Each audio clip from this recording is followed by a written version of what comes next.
The wrench slipped from my greasy fingers as I heard Lena's voice drift through the garage window at midnight. Real men don't argue, Gavin. They just pay and shut up. I froze under the belly of Mrs. Henderson's rusted Buick, my heart hammering against my ribs. 23 years of marriage, and I'd never heard my wife use that tone with me. Cold, dismissive, like she was talking to a dog. Nick's in the garage again, Lena continued, her heels clicking across our kitchen floor. He won't hear anything. The man lives under car hoods. I wiped motor oil from my hands with a rag that had seen better decades. Our garage sat adjacent to the house, close enough the sound carried through thin walls when the night was still. Close enough that I could hear my world crumbling in real time. Tomorrow night then, she said. The Lakeside Motel on Route 9. Room 12. The phone call ended with a soft click. I lay there in the darkness, staring at the Buick's rusted exhaust pipe, trying to process what I'd just heard. Lena Morales, my Lena, making plans with some guy named Gavin. The same Gavin from her advertising agency, the one she'd mentioned in passing conversations. Young, successful, everything I wasn't. I crawled out from under the car and stood in our cramped garage, surrounded by the tools and projects that had become my refuge. This wasn't our dream house. Hell, it wasn't even our backup plan. Just a modest two-bedroom in a neighborhood where paint peeled and neighbors minded everyone's business but their own. Through the window, I watched Lena move around our kitchen in her silk robe, the expensive one she'd bought with her promotion money. She looked radiant under the fluorescent lights, her dark hair catching the glow. At 45, she was still stunning. At 47, I was just tired. The next morning arrived with the subtlety of a sledgehammer. Lena sat at our breakfast table, scrolling through her phone while sipping coffee from her favorite mug, the one that read Boss Lady in gold letters. Working late again tonight, she said without looking up. Big client presentation tomorrow. I poured myself coffee from the pot, noting she'd made just enough for herself. Again. Which client? Henderson Auto Parts. She finally glanced up, her green eyes meeting mine for exactly 2 seconds. You wouldn't know them. Henderson Auto Parts. I'd been fixing cars in this town for 15 years. I knew every auto shop, parts dealer, and mechanic within 50 miles. There was no Henderson Auto Parts. Right, I said. Well, good luck with that. Lena gathered her things, designer purse, laptop bag, the life she'd built that had no room for me. Don't wait up. These presentations can run until midnight. After she left, I sat in our kitchen drinking coffee that tasted like betrayal and staring at the empty chair where my wife used to sit, where she used to laugh at my jokes, complain about her coworkers, plan our weekends together. Now she just existed here, like a beautiful ghost haunting a life she'd outgrown. My phone buzzed. Text message from Robbie Martinez, my oldest friend and owner of the boxing gym, where I still worked out 3 times a week. Coffee at Murphy's? You look like hell lately. Murphy's Diner sat on Main Street between the hardware store and the place that used to be a Blockbuster. Robbie was already there when I arrived, his weathered face creased with concern. At 52, he looked like what he was, a former boxer who'd taken too many hits but never learned to quit. So, he said after I'd ordered coffee and eggs I wouldn't eat, what's eating you? I told him everything.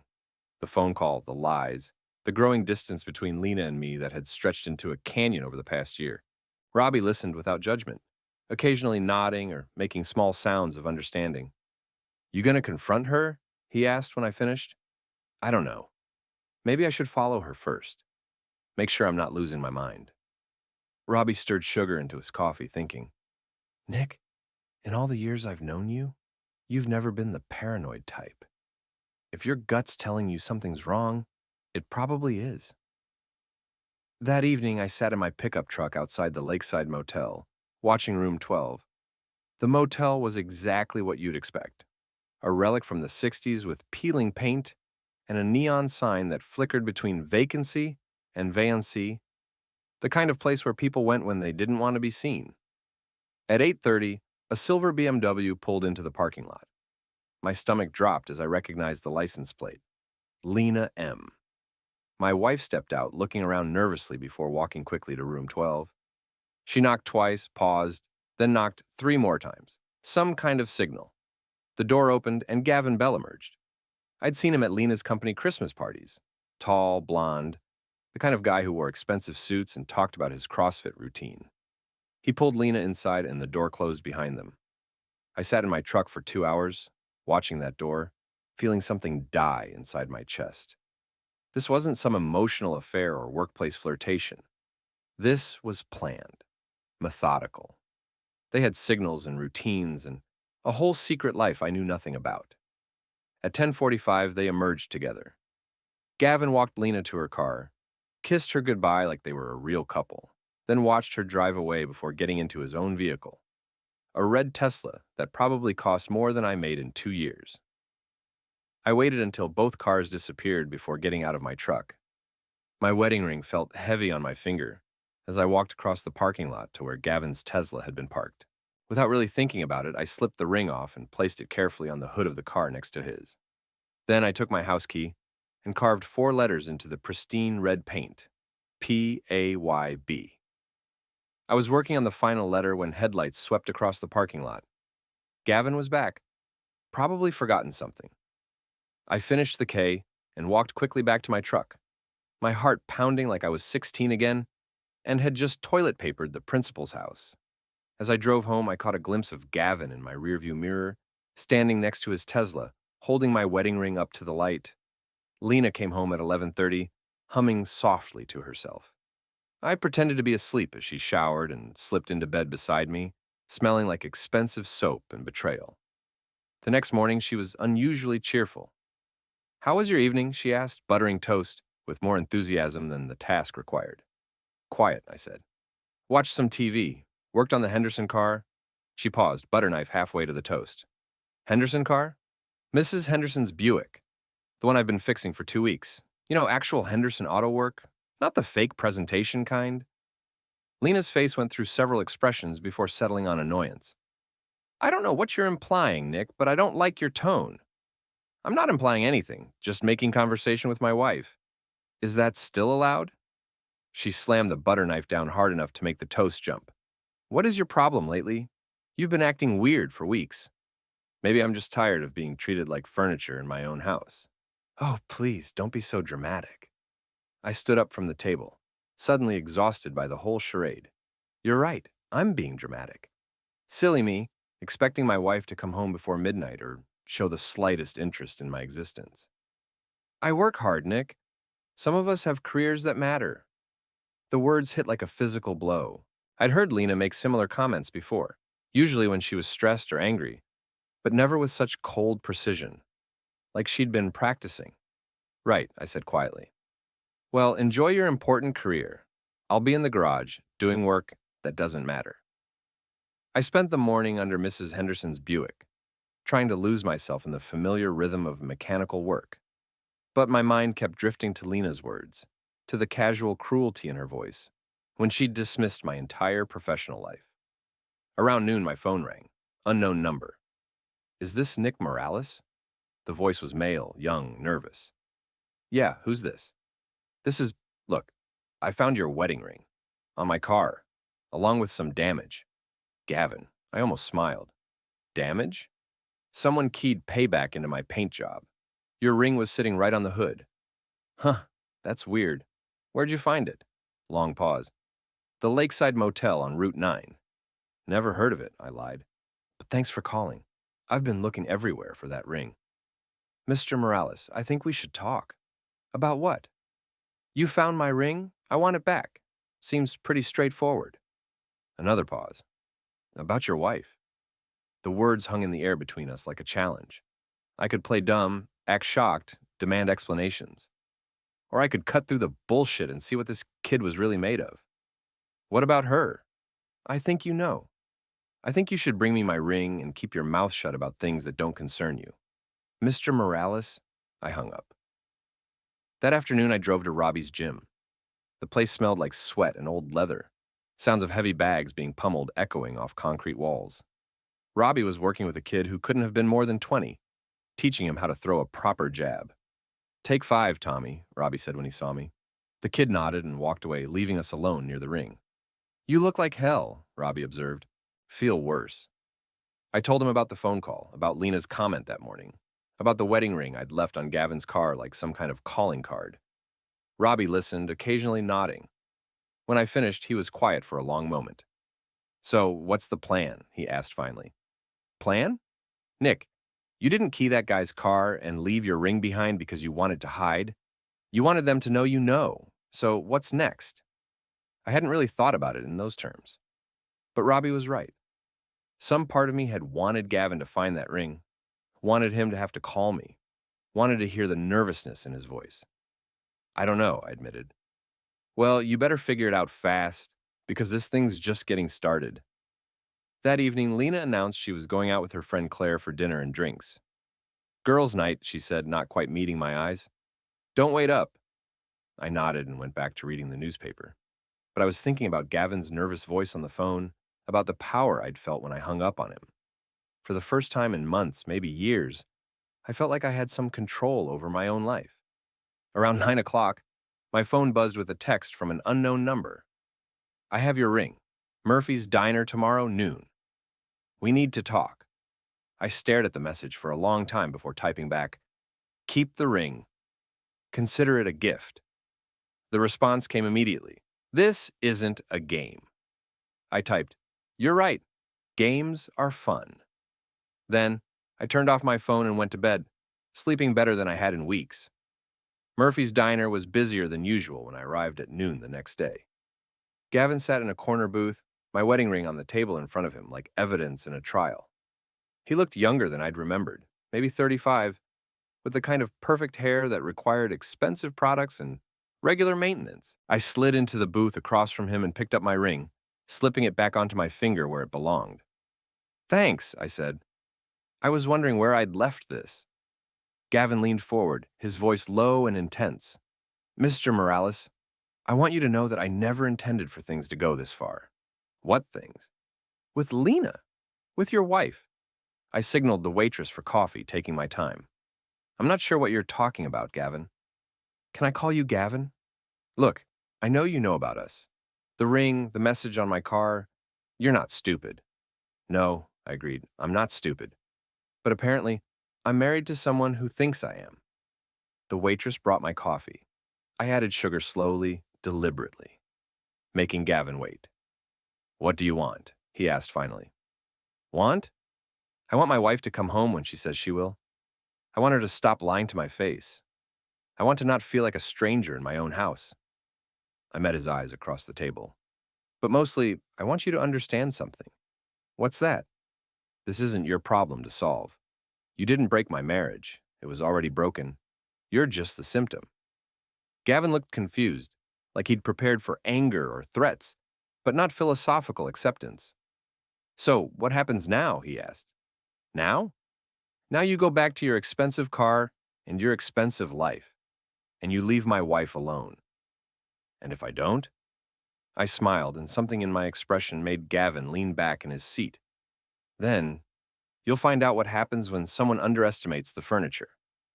I left him sitting there with the check and drove home, feeling lighter than I had in months. But the feeling didn't last long. Lena was waiting for me in the kitchen, her face flushed with anger. What did you say to Gavin? Hello to you too, honey. How was your day? Don't play games with me, Nick. He called me, said you two had lunch. We did. Nice kid. Little nervous, though. Lena stepped closer, her voice dropping to a hiss. Stay away from him. Stay away from my work, my friends, my life. You've done enough damage. Damage?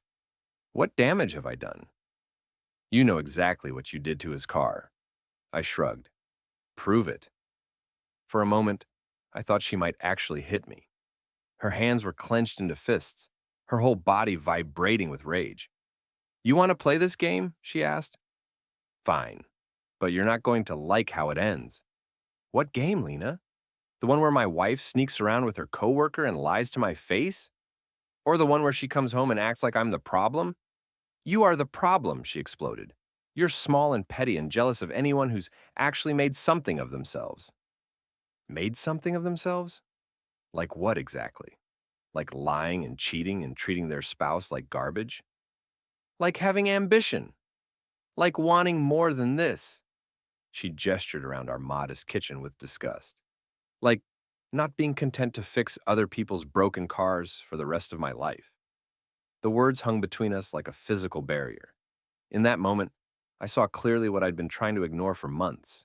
Lena didn't just not love me anymore. She was ashamed of me. Well, I said quietly, at least now I know where we stand. Something in my tone must have gotten through to her, because her anger seemed to deflate slightly. Nick, I didn't mean, yes, you did, and that's okay. It's good to finally hear the truth. I walked past her toward the garage, but stopped at the door. By the way, Lena, the next time you want to lie about working late, you might want to pick a company that actually exists. There is no Henderson Auto Parts. Her face went white, but I was already walking away. That night, I sat in my garage with a beer and my laptop, doing something I'd never done before, researching my wife. Social media profiles, professional networking sites, company directories. It was amazing what you could learn about someone when you actually tried. Lena had been promoted 6 months ago to senior account manager. Her salary had increased by 30%. She'd been traveling more, working longer hours, attending industry conferences in cities I'd never heard of. And in every photo from every conference and company event, Gavin Bell was right there beside her. I found their company's internal directory and started clicking through profiles. Gavin was listed as junior account executive, which meant Lena was actually his boss. Interesting dynamic. My phone rang. Robbie. How'd it go with Pretty Boy? Better than expected. I think I scared him. Good. What about Lena? She made her position pretty clear. Apparently I'm small and petty, and she's ashamed of our life together. Ouch. Yeah. But you know what? It felt good to finally hear her say it out loud. No more pretending, no more wondering if I'm imagining things. So, what's next? I stared at my laptop screen, at the photos of my wife, smiling beside her young lover at company parties and business dinners, looking happier than she'd looked at home in years. I'm going to give her exactly what she wants, I said, which is a divorce, but on my terms, not hers. The next few days passed in strange calm. Lena and I moved around each other like polite strangers, making coffee and small talk, while avoiding any real conversation. She worked late every night, and I didn't ask where she was going. The pretense was over. On Thursday morning, she left for what she said was a 3-day business trip to Chicago. I watched her pack her expensive suitcase with expensive clothes and wondered how long she'd been planning this particular lie. After she left, I called in sick to the garage and drove to her office building downtown. Lena worked for Hartman and Associates, a mid-sized advertising firm that occupied 3 floors of a glass tower that screamed success and ambition. Everything our little house wasn't. I parked across the street and waited. At 11:30, Gavin Bell emerged from the building and got into his newly repaired Tesla. I followed him at a distance, curious to see where he went when he wasn't sneaking around with my wife. He drove to an upscale coffee shop in the Arts District, the kind of place that charged $8 for drinks with names I couldn't pronounce. Through the window, I watched him sit down across from a woman I recognized, Claire Morrison, Lena's best friend and frequent alibi. I'd met Claire dozens of times at parties and dinners over the years. She was divorced, bitter about it, and had always seemed to view marriage with the kind of cynicism that comes from personal disappointment. She and Lena had grown closer since Lena's promotion, bonding over their shared success and independence. Watching them through the coffee shop window, I noticed something that made my stomach turn. They weren't talking like casual acquaintances or even friends. They were talking like conspirators, heads close together, Claire occasionally reaching across to touch Gavin's hand. I sat in my truck for an hour, watching them laugh and whisper and plan whatever they were planning. When they finally left, separately, 5 minutes apart, I had a sick feeling that Lena's affair was more complicated than I'd realized. That afternoon, I drove to Robbie's gym and found him training a group of teenagers in basic self-defense. "Give me 20 minutes," he called out when he saw me. "Then we'll talk." I worked out while I waited, hitting the heavy bag with more force than technique, trying to burn off the anger and confusion that had been building all day. When the kids left, Robbie joined me near the weights. "You look like you want to hit something," he observed. "I want to hit everyone."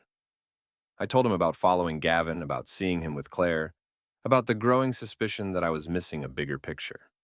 Robbie listened thoughtfully. So you think the friend is involved? I think Claire has been feeding Lena advice about how to handle me, how to cover her tracks, maybe even how to set up the divorce to her advantage. What makes you think that? Because 6 months ago, Claire went through a nasty divorce, lost half her assets, had to move to a smaller place, basically got cleaned out by her ex-husband's lawyer. She's been talking to Lena about protecting herself ever since. Robbie was quiet for a moment. Nick, what if it's worse than that? What do you mean? What if Claire isn't just giving advice? What if she's the one calling the shots? The idea hit me like a physical blow. Claire manipulating both Lena and Gavin. Claire, who had access to Lena's schedule and knew all our personal business. Claire, who had been encouraging Lena to be more independent, more secretive, more distant from me. I need to know for sure, I said. How? I thought about it for a moment. I need to talk to someone who knows all three of them.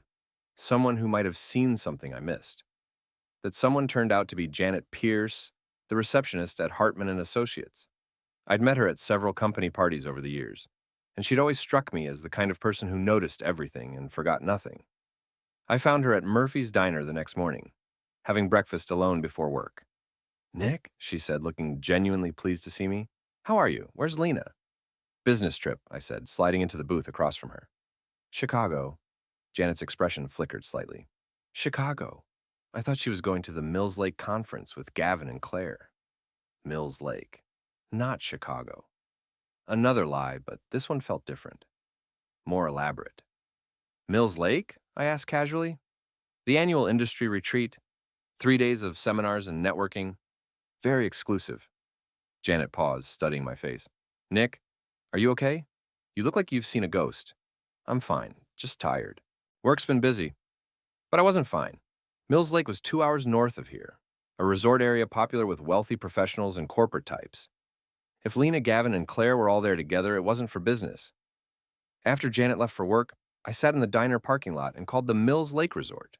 It took some creative lying, but I eventually confirmed that Hartman and Associates had no corporate booking for this week. However, a Claire Morrison had reserved a luxury cabin for 3 guests, checking in yesterday. I drove home and packed a bag, my mind racing with possibilities. This wasn't just an affair anymore. This was something bigger, more organized, more deliberate. And I was going to find out exactly what. The drive to Mills Lake gave me time to think, to plan, to prepare myself for whatever I was about to discover. The resort sat on the shores of a pristine lake, surrounded by expensive cabins and even more expensive cars. I parked near the main lodge and walked to the registration desk. I'm looking for the Morrison cabin, I told the desk clerk. I'm supposed to meet some friends there. The clerk, a young woman who looked like she'd rather be anywhere else, checked her computer. Cabin 12, take the lake path about half a mile north. You can't miss it. Cabin 12, just like the motel room. I found the cabin easily enough, a sprawling log structure with floor-to-ceiling windows overlooking the lake. Through those windows, I could see 3 figures sitting around a dining table, papers spread between them. Lena, Gavin, and Claire, not having a romantic getaway, having a business meeting. I crept closer, staying in the tree line until I could hear voices through the open windows. The house is the biggest asset, Claire was saying. If we can establish that Nick is unstable, maybe even dangerous, Lena can claim she needs it for her safety. What about his business? Gavin asked. What business? Lena laughed, and the sound was like ice water in my veins. He fixes cars in our garage. It's not like he has employees or contracts or anything valuable. Still, Claire continued, we need to be careful. Men like Nick can be unpredictable when they feel cornered. That's why the harassment complaint is so important. You really think it'll work? Lena asked. Trust me, Claire said. I've been through this. You establish a pattern of erratic behavior, file a complaint at his workplace, get a restraining order based on fear for your safety, and then you control the narrative in divorce court. I felt like I'd been punched in the stomach. This wasn't just about Lena having an affair with Gavin. This was about all 3 of them working together to destroy me, to take everything I had and leave me with nothing. What about the car incident? Gavin asked. The keying, the ring. Perfect, Claire said. That shows he's already escalating. Lena, you need to document everything from now on. Take photos if he leaves any more messages, record conversations if he threatens you, build a case. He's never threatened me, Lena said quietly. He will, Claire replied with absolute certainty. Men like Nick always do when they realize they're losing control. I backed away from the cabin, my heart pounding with rage and something else. A cold, calculating anger that I'd never felt before. They thought they knew me, thought they could predict my behavior, thought they could manipulate me like some kind of puppet. They were about to learn how wrong they were. I drove back to town in a state of crystalline clarity. The hurt and confusion of the past weeks had burned away, leaving something harder and more focused in their place. Lena, Gavin, and Claire had made a fundamental error. They'd underestimated the furniture. My first stop was the public library, where I spent 3 hours researching divorce law, property rights, and harassment statutes.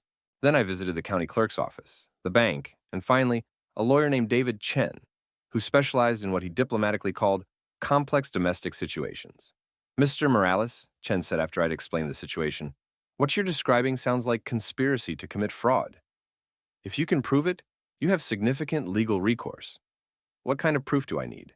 Documentation, recordings, evidence of their planning and coordination. I thought about the cabin at Mills Lake, about the papers spread across their table, about the conversation I'd overheard. What if I could get recordings of them discussing their plans? Chen leaned back in his chair.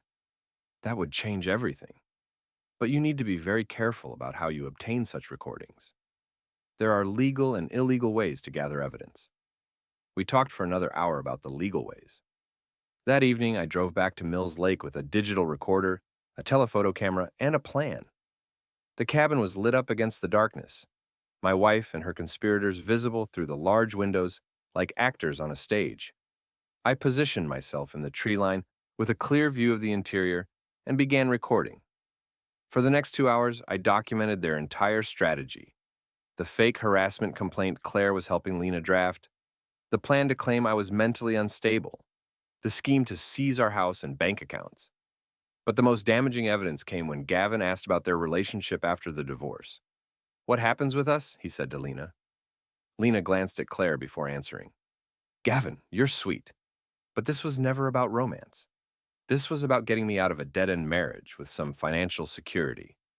So we're friends, Lena said firmly.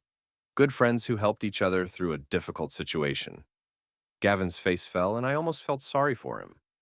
Almost. The kid had been played just as thoroughly as I had, manipulated by 2 women who saw him as a useful tool rather than a person. Don't look so hurt, Claire added. You'll get your promotion when this is over. Senior account executive, just like we discussed. And if Nick fights back? Gavin asked. He won't, Lena said with absolute confidence. Nick doesn't fight back. He just accepts things and moves on. It's what he's always done. I smiled in the darkness, still recording. They really didn't know me at all. The next morning, I was waiting in our kitchen when Lena returned from her business trip. She looked tanned and relaxed, like someone who'd spent 3 days at a luxury resort, rather than in boring corporate meetings. How was Chicago? I asked. Productive, lots of networking opportunities. I bet. How's the weather up at Mills Lake this time of year? Lena froze with her coffee cup halfway to her lips. What? Mills Lake. You know where you actually were for the past 3 days. She set down the cup carefully, her face going through several expressions, before settling on defiance. I don't know what you think you know, Nick, but I know everything. I placed a digital recorder on the table between us. Your whole plan, the harassment complaint, the restraining order, the scheme to take the house, all of it. Lena stared at the recorder like it was a snake. You can't, that's illegal. Actually, it's not. I was on public property, recording people who were speaking loud enough to be heard by anyone walking by. My lawyer explained the details. Your lawyer? David Chen. Nice guy. Very interested in your little conspiracy. For the first time since I'd known her, Lena looked genuinely scared. Nick, we can work this out. No, we can't. You made your choice when you decided to destroy me instead of just asking for a divorce. I stood up from the table, looking down at the woman I'd loved for 23 years. Here's what's going to happen. You're going to pack your things and move out today. You're going to withdraw the harassment complaint you haven't filed yet. And you're going to sign whatever divorce papers my lawyer draws up without argument. And if I don't, then I release these recordings to your boss, to the State Bar Association, and to anyone else who might be interested in hearing about your fraud conspiracy. Lena's face crumpled, but I felt no satisfaction in her tears. Just a cold, empty feeling where my marriage used to be. I never wanted to hurt you, she said quietly. Yes, you did. You wanted to destroy me so completely that I'd never recover. The only difference is you got caught. She packed her bags in silence while I sat in the garage, listening to the sounds of my old life being dismantled. When she was done, she stood in the doorway with her suitcase, looking like she wanted to say something. Goodbye, Lena. After she left, I called Robbie. It's over, I told him. How do you feel? I thought about it for a moment. Like furniture that just learned how to bite back. 2 weeks later, I received the signed divorce papers and a letter from Hartman and Associates, informing me that both Lena Morales and Claire Morrison had been terminated for violation of company ethics policies. Gavin Bell had been demoted to his original position and placed on probation. I kept the house, the business, and most of our assets. Lena got exactly what she'd brought into the marriage 23 years ago. Nothing. The last I heard, she was working for a small marketing firm in another state, starting over at 45 with no references and a reputation that preceded her.